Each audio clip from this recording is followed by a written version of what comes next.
can you explain Colossians 1:15 through 20? Well, sure. Let's go ahead and read. All right.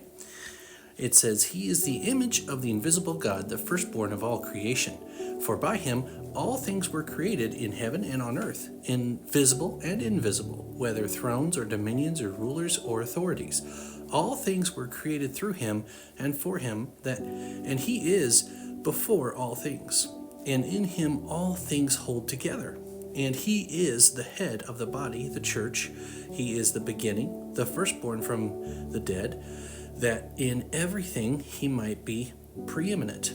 For in him all the fullness of God was pleased to dwell, and through him to reconcile to himself all things, whether on earth or in heaven, making peace by the blood of his cross. So there's a lot to unpack here, and we had to unpack it piece by piece. First off, what does it mean when it says he is the image of the invisible God? So Jesus is the part of God that we can see because he came from God. He's a part of God. He's the part that came out that's visible. So that helps with that.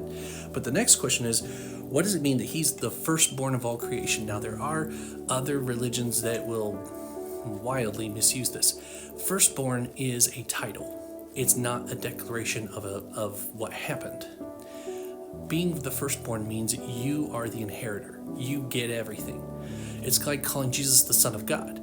He's not literally born from God. He's the son part of God, where there's a father role and a son role. He has the son role. Well, here, he's the firstborn. It's not saying he was created.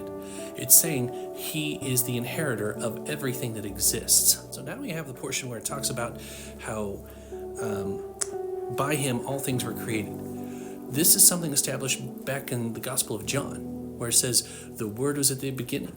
The Word is what spoke. If we connect it to John and then to Genesis, where it says, let there be light, the Word is speaking and creating everything. Jesus is the one that created everything by his words. So he is the creator of all things, and he did it. All things were created through him and to him. It was all for him, for himself, for God. God made everything for himself. He didn't make it for us. We get to benefit from that, but he made it for himself. I have a pastor friend who loves this passage, and he just basically says, this is the from him, through him, and to him passage. Everything comes from him, everything is through him, and everything goes back to him. Now, it does say he is before all things. That's his timelessness.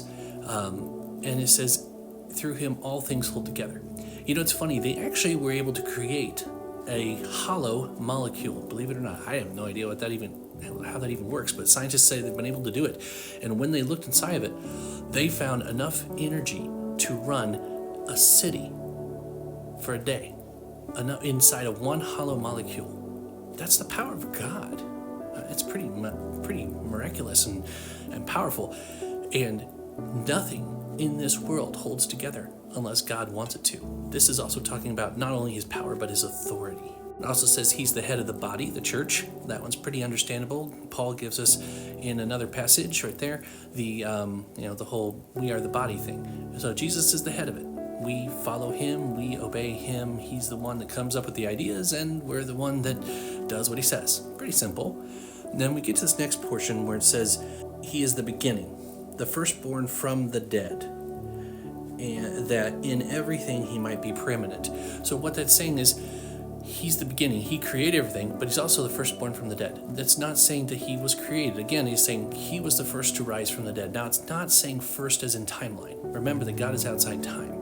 There were people who were raised before him. Jesus raised Lazarus. It means he's the preeminent one who was raised. He's the most important one. He's first place. Not first in time, but first place, like he did the best, the most important. The next passage which says, for in him all the fullness of God was pleased to dwell. This means he did, even though he emptied himself of his power, he was still fully God as man. That never changed. And God was pleased to have that happen.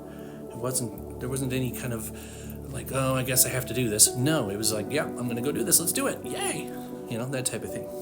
So then we get to the next passage and it says, through him to reconcile to himself all things, whether on earth or in heaven, making peace by the blood of his cross.